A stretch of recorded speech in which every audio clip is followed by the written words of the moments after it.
So good morning guys और आपके click exam channel में आप सभी का स्वागत है। तो आज के इस वीडियो में 17 अप्रैल के इंपॉर्टेंट करंट अफेयर्स को हम लोग कवर करेंगे।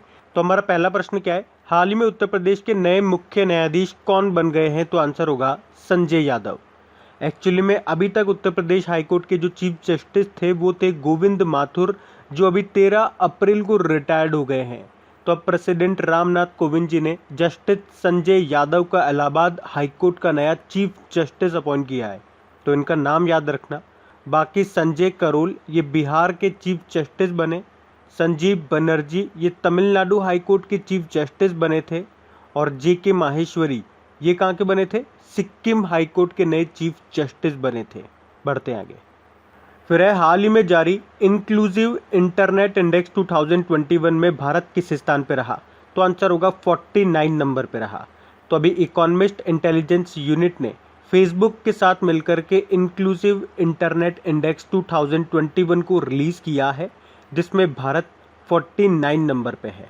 एक्चुअली में भारत थाईलैंड के साथ 49 नंबर पे, यानी कि 49 रैंक पे दो देश हैं, एक तो भारत है और एक थाईलैंड है। टॉप पे कौन है? टॉप पे स्वीडन है, सेकंड नंबर पे यूएस है और तीसरे नंबर पे है स्पेन। तो ये टॉप 3 नाम आपको याद रखने हैं और भारत की रैंक याद रखनी है 49। बाकी आपको याद होगा यूनाइटेड नेशन ने अभी वर्ल्ड हैप्पीनेस इंडेक्स जारी किया था, जिसमें भारत तो 139 नंबर पे था, टॉप पे था फिनलैंड। और अभी इकोनॉमिस्ट इंटेलिजेंस यूनिट ने ही डेमोक्रेसी इंडेक्स भी रिलीज़ किया था, जिसमें भारत 53 नंबर पे था और टॉप पे था नॉर्वे। और अभी भ्रष्टाचार धारणा सूचकांक करप्शन परसेप्शन इंडेक्स 2020 जो आया था, उसमें भारत 86 नंबर पे रहा, टॉप पे था उसमें न्यूजीलैंड और डेनमार्क। तो इस प्रश्न से क्या याद रखना है, अभी इंक्लूसिव इंटरनेट इंडेक्स 2021 जो आया है, भारत उसमें 49 नंबर पे है, टॉप पे स्वीडन है। बढ़ते आगे। फिर है, अभी हाल ही में हैती के प्रधानमंत्री ने इस्तीफा दे दिया। नाम क्या है उनका? जोसेफ जूटे। तो पिछले कुछ दिनों से हत्या और अपहरण के मामलों में वृद्धि के कारण हैती के जो प्रधानमंत्री थे जोसेफ जूटे, उन्होंने देश में अशांति की स्थिति के बाद इस्तीफा दे दिया है। तो इनका नाम याद रखना। बाकी काजा क्लास एस्टोनिया की पहली महिला प्रधानमंत्री बनी। माइकल सोमारे ये पापुआ न्यू गिनी के पहले प्रधानमंत्री थे, इनका भी निधन हो गया। और सामिया सलूहू हसन तंजानिया की पहली महिला राष्ट्रपति बनी है। बात यहाँ पे हैती की है, तो ये रहा मैप में Haiti. Capital port of Prince है, करेंसी हैतियन गोर्दे है और इसके प्रेसिडेंट हैं जोवेनल मोसे। बढ़ते आगे। फिर है, कौन सा देश अगले वर्ष तक चंद्रमा पर राशिद नाम से एक मानव रहित रोवर भेजेगा? तो आंसर होगा यूनाइटेड अरब अमीरात। तो यूनाइटेड अरब अमीरात अगले साल 2022 तक चंद्रमा के लिए अपना पहला मानव रहित रोवर लॉन्च करेगा और lunar exploration firm I space इस रोवर को परिवहन करेगा और इस रोवर को राशिद नाम दिया गया है। इसे आई स्पेस के चंद्र लैंडर पर चंद्रमा तक पहुंचाया जाएगा। अब बात यूएई की है, तो ये रहा मैप में यूएई। देखो इसकी कैपिटल क्या है? अबू धाबी है, करेंसी है दिरहम, प्रेसिडेंट है शेख खलीफा बिन जायद अल नहयान। अच्छा बताइए, अभी यूनाइटेड अरब अमीरात में किस भारतीय बिजनेस टाइकून को शीर्ष नागरिक सम्मान मिला था? तो आंसर होगा एम.ए. यूसुफ अली को। और यूनाइटेड अरब अमीरात ने पहली बार किस महिला को अंतरिक्ष यात्री के रूप में चुना है? तो आंसर होगा नूरा अल मातुशी को। अभी यूनाइटेड अरब अमीरात की वायुसेना ने एक एक्सरसाइज कंडक्ट किया था, एक्सरसाइज डेजर्ट फ्लैग 2021। उसमें पहली बार भारत ने हिस्सा लिया, मार्च में हुआ था ये। और यहाँ पे भारतीय राजदूत कौन है? पवन कुमार है। उसके अलावा यूनाइटेड अरब अमीरात में अरब क्षेत्र का पहला परमाणु रिएक्टर शुरू हुआ है, उसका नाम क्या है? Baraka nuclear power plant. बढ़ते आगे। फिर अगला प्रश्न है, हाल ही में मॉस्को इंटरनेशनल फिल्म फेस्टिवल 2021 में किस मराठी फिल्म ने बेस्ट फॉरेन लैंग्वेज फीचर का पुरस्कार जीता? तो आंसर होगा पगल्या। तो अभी मॉस्को इंटरनेशनल फिल्म फेस्टिवल 2021 में मराठी फिल्म है ये पगल्या, और इसने बेस्ट फॉरेन लैंग्वेज फीचर का पुरस्कार जीता है। ये जो फिल्म है पगल्या, इसका निर्देशन और निर्माण विनोद सेम पीटर ने अब्राहम फिल्म्स के बैनर तले किया है। फिल्म का नाम है पगल्या। बाकी छिछोरे अभी जो 67th नेशनल फिल्म अवार्ड्स की घोषणा हुई थी उसमें बेस्ट हिंदी फिल्म का अवार्ड मिला इसे। और अभी जो 66th फिल्म फेयर अवार्ड्स हुए थे उसमें बेस्ट फिल्म रही थी थप्पड़। बढ़ते आगे। फिर बताइए, हाल ही में मैकडॉनल्ड्स इंडिया ने किसे अपना ब्रांड एम्बेसडर बनाया? तो आंसर होगा रश्मिका मांडना को। तो मैकडॉनल्ड्स इंडिया, इसने साउथ की फिल्म एक्ट्रेस है ये रश्मिका मांडना, इसको अपना ब्रांड एम्बेसडर बनाया है वेस्ट और साउथ इंडिया के लिए स्पेशली। बाकी दीपिका पादुकोण ये लिवाइस की ब्रांड एम्बेसडर बनी थी। राणा दुग्गवती ये सीएट टायर्स के ब्रांड एम्बेसडर बने थे। और रोहित शर्मा भी ग्लेनमार्क फार्मा के ब्रांड एम्बेसडर बने थे। बढ़ते आगे। फिर अगला प्रश्न है, हाल ही में ई पंचायत पुरस्कार 2021 ये पुरस्कार किस राज्य ने जीता है? तो आंसर होगा उत्तर प्रदेश ने। तो हर साल केंद्रीय पंचायत राज मंत्रालय के द्वारा ये पुरस्कार उन राज्यों को दिया जाता है जो राज्य ग्राम पंचायत स्तर पर काम करने में सूचना प्रौद्योगिकी का भरपूर इस्तेमाल करते हैं। तो 2021 में ये जो ई पंचायत पुरस्कार है ये जीता है उत्तर प्रदेश राज्य ने। और इससे लास्ट ईयर यानी कि 2020 का जो ई पंचायत पुरस्कार है वो किसने जीता था? हिमाचल प्रदेश ने। अच्छा, हमारे पंचायत राज मंत्री कौन है? नरेंद्र सिंह तोमर ही हैं। बाकी आपको याद होगा कोरोना के दौरान उत्कृष्ट कार्यों के लिए अभी उत्तराखंड के देहरादून को स्मार्ट सिटी अवार्ड 2021 से सम्मानित किया गया था। और बिहार से याद होगा इथेनॉल संवर्धन नीति को लागू करने वाला देश का पहला राज्य बना ये। और तमिलनाडु के सेलम में एशिया का सबसे बड़ा मवेशी पार्क का उद्घाटन किया गया। लेकिन यहाँ बात हो रही है उत्तर प्रदेश की, तो ये रहा मैप में यूपी। देखो इसकी कैपिटल लखनऊ हो गई। मुख्यमंत्री हैं योगी आदित्यनाथ और गवर्नर है आनंदीबेन पटेल। अच्छा बताओ, भारत के अभी किस नगर निगम ने देश में पहला ग्रीन बॉन्ड जारी किया था? तो आंसर होगा गाजियाबाद। और अभी उत्तर प्रदेश सरकार ने महान कवि सूरदास की तपोस्थली महमूदपुर का नाम बदलकर परासोली कर दिया। अभी उत्तर प्रदेश सरकार ने अनूठी उपहार योजना शुरू की थी और सस्ती किराया आवास योजना यानी कि affordable rental housing and complex scheme को भी शुरू किया था। उसके अलावा उत्तर प्रदेश के कुशीनगर में भी केला महोत्सव मनाया गया। उत्तर प्रदेश के सिद्धार्थ नगर में काला नमक चावल महोत्सव मनाया गया। और उत्तर प्रदेश के लखनऊ में गुड़ महोत्सव यानी कि जेगिरी महोत्सव मनाया गया। अभी उत्तर प्रदेश के झांसी में पहली बार स्ट्रॉबेरी महोत्सव मनाया गया था। और अभी उत्तर प्रदेश ने भारत का पहला एफपीओ पोर्टल भी लॉन्च किया। एफपीओ यानी कि फार्मर प्रोड्यूसर ऑर्गेनाइजेशन। अभी उत्तर प्रदेश का जो नगर एयरपोर्ट है उसको इंटरनेशनल एयरपोर्ट का दर्जा मिला। और इस तरह से अभी वर्तमान में बात करें तो उत्तर प्रदेश के पास टोटल 3 इंटरनेशनल एयरपोर्ट है। 2023 तक टोटल 5 हो जाएंगे। और इस तरह से भारत का ये पहला राज्य होगा जिसके पास सबसे ज़्यादा इंटरनेशनल एयरपोर्ट है। एयरपोर्ट से आपको याद दिला दूँ कि यहाँ का जो जेवर ग्रीनफील्ड हवाई अड्डा है उसने अपना नाम बदलकर नोएडा इंटरनेशनल एयरपोर्ट कर दिया। और अयोध्या हवाई अड्डे का नाम बदलकर मर्यादा पुरुषोत्तम श्री राम हवाई अड्डा हो गया। अभी उत्तर प्रदेश सरकार ने लैंड होल्डिंग्स की पहचान करने के लिए 16 अंकों का यूनिकोड भी जारी किया था। और युवाओं के लिए उद्यम सारथी एप्लीकेशन को भी लॉन्च किया। और अभ्युदय योजना को भी शुरू किया। और मुख्यमंत्री माटी कला रोजगार योजना भी शुरू की। और प्रशिक्षु प्रोत्साहन योजना भी शुरू की। अच्छा, यहाँ का राजकीय पशु है बारहसिंगा, राजकीय पक्षी है सारस क्रेन, फूल है पलाश का और वृक्ष है अशोक का। तो ये भी ध्यान रखना। पढ़ते आगे।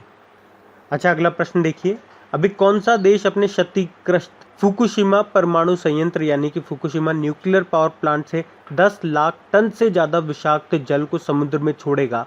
तो आंसर होगा जापान। एक्चुअली में देखो साल 2011 में जापान में एक भीषण भूकंप आया था जिसके कारण फुकुशिमा का जो न्यूक्लियर पावर प्लांट है उसको भारी नुकसान पहुंचा। और इसी के बाद इस प्लांट का जो कूलिंग वाटर है वो रेडियो एक्टिव मटेरियल से मिलने से दूषित हो गया है। और तब से ही जापानी सरकार ने इस पानी को फुकुशिमा दाइची प्लांट में टंकियों में स्टोर करके रखा हुआ है जिसे अब रिलीज किया जाएगा, समुद्र में छोड़ा जाएगा। अब बात हो रही है जापान की, तो ये रहा मैप में जापान। देखो जापान की कैपिटल टोक्यो है, करेंसी येन है, प्रधानमंत्री हैं योशिहिदे सुगा। और इनसे पहले जो प्रधानमंत्री थे वो थे शिंजो अबे, जिनको आपको याद होगा 2021 के लिए भारत सरकार ने पद्म विभूषण के लिए चुना है। जापान की संसद को क्या कहते हैं? डाइट कहते हैं। और सूर्योदय का देश, लैंड ऑफ राइजिंग सन, इसके नाम से भी जापान को ही जाना जाता है। अच्छा, जापान का एक सुपर कंप्यूटर भी है जिसका नाम है फुगाकू। और ये दुनिया का सबसे पावरफुल सुपर कंप्यूटर है। अभी जो most powerful super computers in the world 2020 की लिस्ट आई थी उसमें ये टॉप पे रहा था। और भारत का जो सुपर कंप्यूटर है परम सिद्धि वो 63 नंबर पे रहा था। और अभी जो हेनले पासपोर्ट इंडेक्स 2021 आया उसमें जापान टॉप पे रहा, भारत 85 नंबर पे था। अच्छा, जापान के साथ कौन कौन सी एक्सरसाइज करते हैं हम?